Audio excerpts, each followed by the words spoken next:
Hey everybody, Omar here, the Knife Shark Guy, and I am back with another fun-filled video for you. And today we're going to be taking a look at another South African custom, and it's another Deshorn knife. So Deshorn is a knife maker that really seems to appeal to me. He seems to know how to walk the line between EDC and an art knife.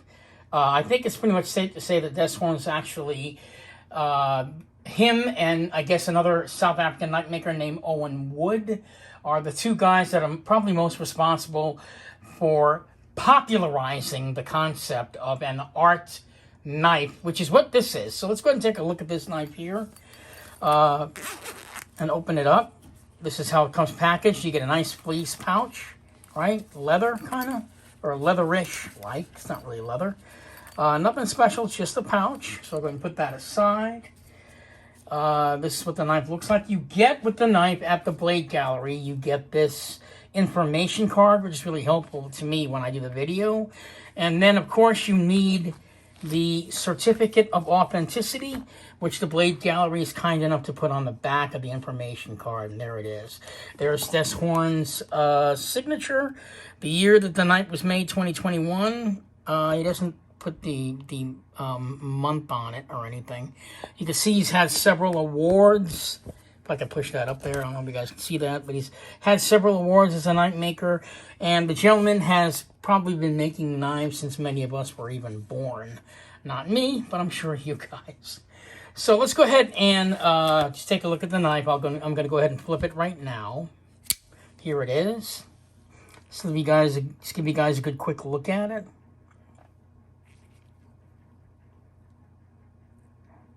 It's really a beautiful, beautiful piece. And like I said, this is more of an art knife in a sense that when you get into production knives, there's only so much you can marvel at. Pretty much after you have checked out the action on the knife and how solidly well built the production knife is, and there are really, really great production knives out there, a ton of them. Basically, that plus the action and how the knife performs overall as a tool, pretty much that's all that's pretty much all you would expect from a production knife.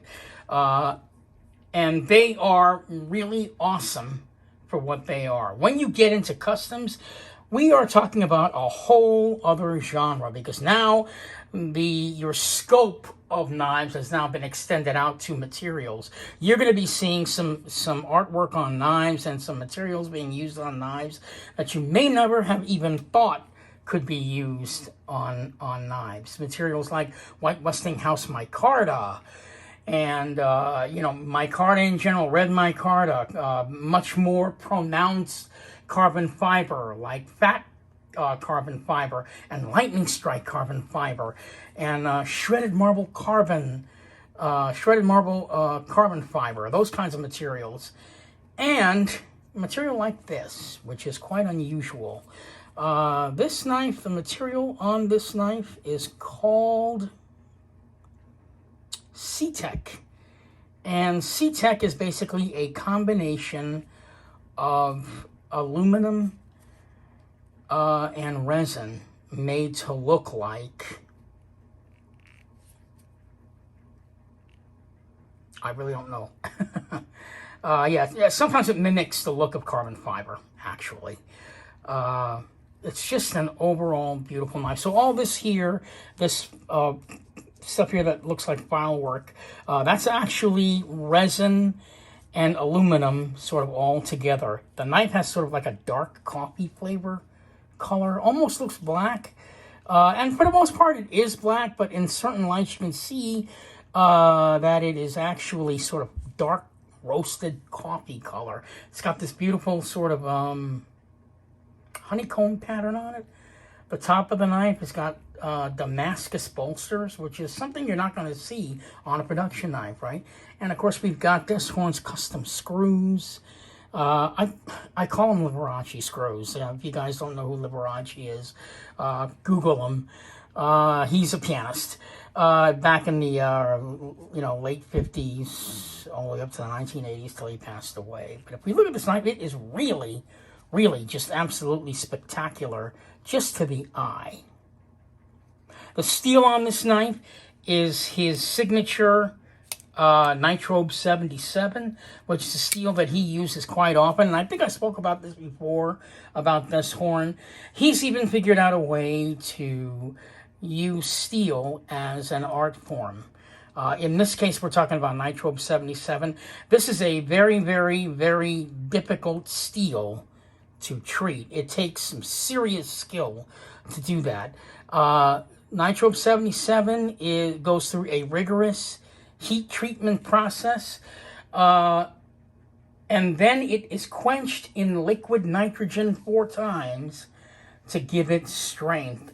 And if you are a knife maker and you have decided to use this steel and put it on a knife, you damn well have to know what you're doing, and Desshorn is pretty much a master at it.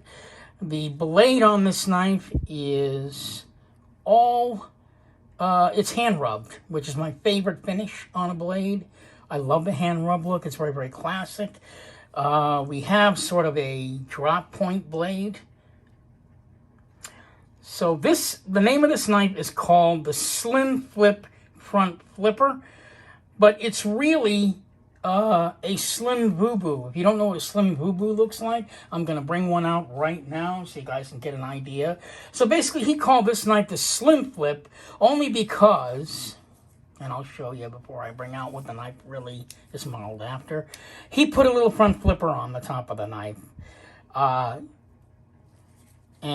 You know, so he just calls it a Slimflip. So that's the way you would flip it, with this little nub at the top. You can use either your index finger, which for me is the easiest. You can also use your thumb, which I actually found not as accessible, but it does work.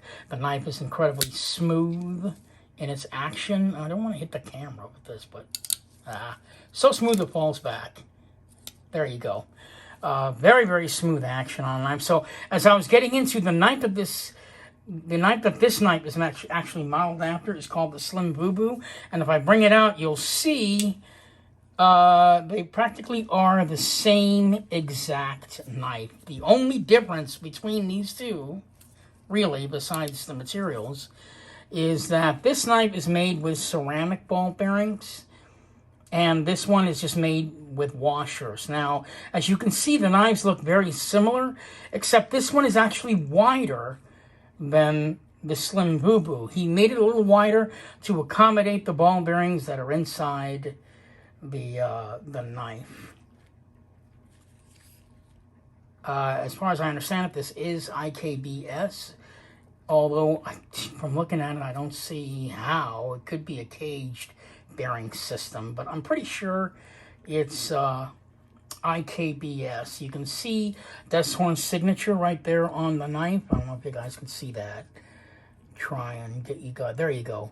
There's his signature on the knife. I'll bring it closer this way, and then you can see there's a circle in there that actually says ceramic ball bearings on it. It's practically very, very tiny. You can't really see it, but it does say ceramic ball bearings on it.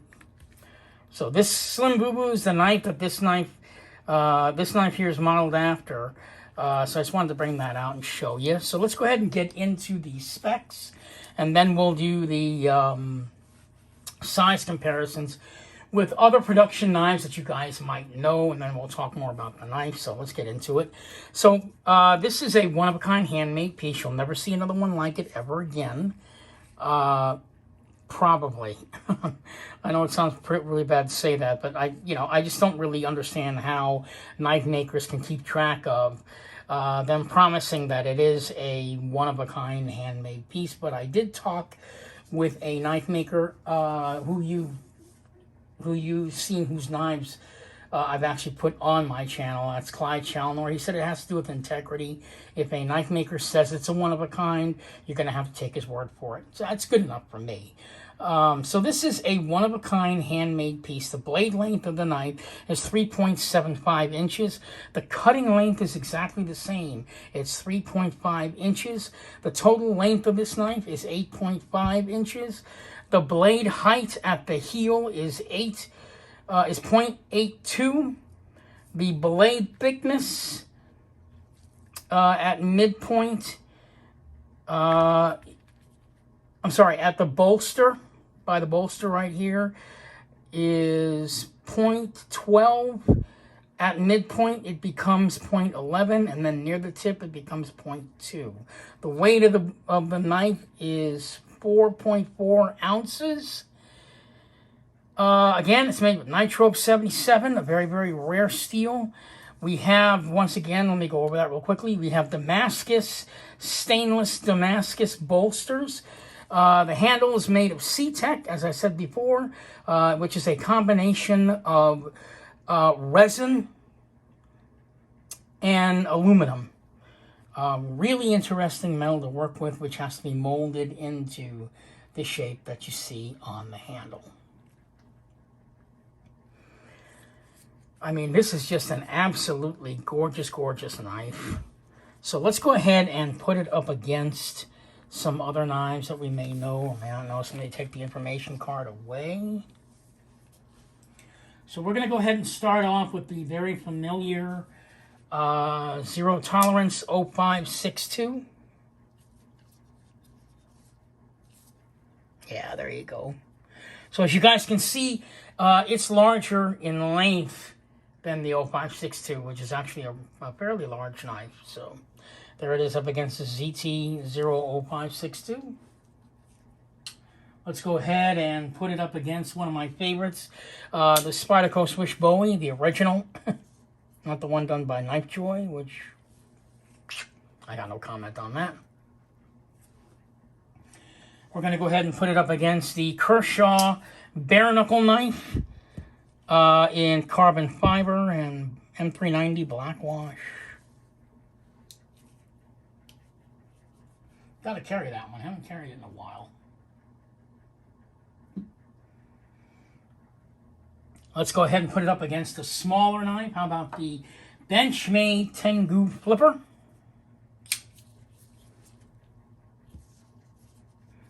And yeah, again, these are just knives you may be familiar with. Some of you guys might own some of these, which is a good reason if you're a knife collector and you're going to be doing videos.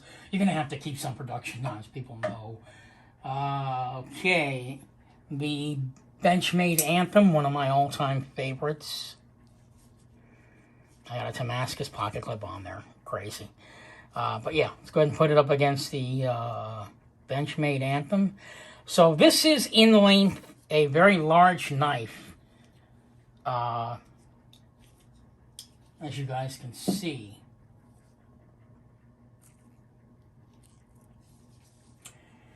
So I guess you guys are probably wondering, how does this knife cut? Why don't we do a paper cut test so we can get that out of the way too. So we're going to go ahead and test the sharpness of this Nitrobe 77 steel. Oh my God. Oh. All of a sudden, I don't know how to cut. Insane. Oops, I tore it that way. What's the matter with me? I don't know how to cut. Oh, there you go. This guy is amazing, and it is just an amazing, amazing steel on my Mvubu. I've got more of an edge on my Mvubu on that one because I had asked for it. But typically when knife makers put out their knives, they put a very thin edge on it, just enough so you can get some cutting started. Of course, later on, you'll probably want to get it sharpened more. So the knife overall is just a beautiful artwork. I mean, stuff like this, you may not want to use this as everyday carry because, you know, again, this is an art knife, right? Something that looks like this, I mean, you might be quite reluctant to want to carry this in your pocket and give it and do some heavy-duty jobs with it, but I will guarantee you this knife can handle those heavy-duty jobs. Yeah, it's just kind of a little bit too fancy to be, you know, carrying. You could probably wear this with a suit. And that's really the magic of Desthorn knives, is that he always walks the line trying to get you to look at a knife differently than, say, your average production piece. This is the kind of stuff that Desthorn is known for. This is the kind of knife that Desthorn seems to feel challenged to make. I talked about this on my last video. The back spacer, by the way, I forgot to mention, is carbon fiber, which was the last piece of material on the knife that I didn't mention. The ergos on this knife are fantastic overall. I mean, he really does hit it. There's no hot spot at all with the pocket clip there. It's just a great feel in hand. If I had one complaint about this horn, probably his jimping. His jimping on the knives are incredibly aggressive. I've actually flipped my knives and cut my finger just on the jimping alone. It is something you have to get used to. What happens with the jimping, with this one's jimping, is that your finger actually gets used to it. My thumb eventually got used to figuring out how to flip this knife and not cut myself. And I began to realize that maybe that's also a part of the art of Des Horn knives. I mean, if you take a look at the jimping on that, you probably can't see it, but most jimping, they usually have it rounded sort of around the jimping to make it less painful, I guess, on the thumb. But Des Horn does not do that. Like I said, his is very sharp. It stays very sharp.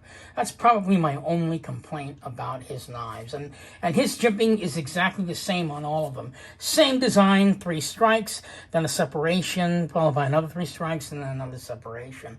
It's just the way he does his jimping. Another thing that Des Horn doesn't normally do is pocket clips. The next custom knife, which is the last custom knife I'm going to show you, and also the last Des Horn knife that I'll show you for a while. I'm a big Des Horn fan. That last custom does not have a pocket clip on it. And I showed this to you guys before, but in case you missed it, he doesn't really like pocket clips on knives. To prove that, here's the Slim Boo Boo back out again. He used the same exact pocket clip on all his custom knives. He may change the color of the pocket clip, but pretty much this is it. It is a titanium pocket clip, but because he doesn't like pocket clips, he thinks that they take away from the art, I guess, of the knife. So he doesn't really like them. Myself, as a knife collector, I want to have the pocket clip on the knife, even though I don't use it, because I do see it as part of the art form. But, you know, it's Des Horn, and yeah, I get it. And I don't have really a complaint with it. Yeah. It's just an overall spectacular knife. The ergos are fantastic. The knife cuts incredibly well. It's incredibly smooth. The beautiful artwork on the knife just blows me away. How he's able to do that so, like, tightly. The centering on all of his knives are always dead centered. Always dead centered. Just a beautiful knife.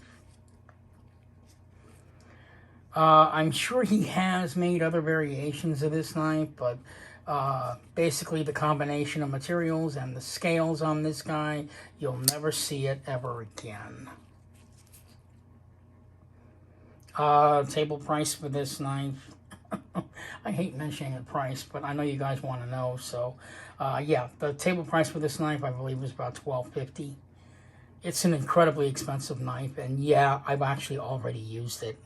I'm trying to get more into using my knives. I mean, it's part of the experience, and you really should use the knife. If, you know, you're going to sit there and just look at it, marvel, flip it, put it right back in, turn it into a safe queen.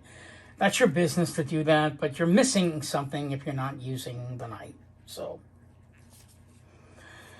there you have it. I just wanted to give you guys a quick overview of my brand new Des Horn Slimflip knife, custom made by Des Horn. One of his all-time best, one-of-a-kind handmade pieces. And in case I forgot to mention, the action on the knife. It runs off of 32 ceramic ball bearings are inside this knife. Kind of gives you an idea just how tiny the ball bearings must be to be in this knife to fit. So just an overall piece. So this is Omar, the Knife Shark guy, signing off. Hoping you'll find a Desshorn custom in your collection someday. Someday. He is my favorite custom knife maker. Despite the fact that I happen to love a plethora of South African knife makers, Desshorn is the one that keeps catching my eye all the time. I have 6 of his knives in my collection now. I don't know if it's going to grow anymore, but it might. It just might. Because every time he puts out a knife, I am blown away. This one here isn't even my dream knife. My dream Desshorn knife, before I close out, and you guys can check it out on YouTube because Desshorn himself does the demo for it. It's the automatic, double action automatic knife, and it is really beautiful.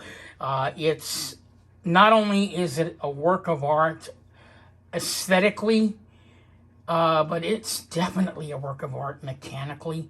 It's a double action automatic knife, which can become a manual knife. And the automatic portion of the knife can be disabled with a credit card. How crazy is that? If that doesn't get you to check out the Desshorn double action automatic knife on YouTube, I don't know what would. Plus you'll get to see Desshorn demonstrate it. He's a very sweet man. I don't think he's ever going to retire anytime soon. He loves what he does. Just an overall fantastic guy. I've spoken with him, not spoken with him, but I have conversed with him through email and through Instagram tons of times. He's just a very, very, very sweet man. So this is Omar, the Knife Shark guy, signing off, hoping you'll find a Desshorn knife in your collection someday. Thank you so much for watching, and I will see you in the next video.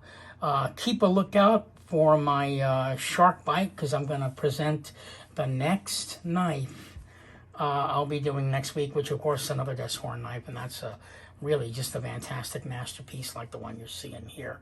Thank you so much for watching, and you guys have a fantastic evening.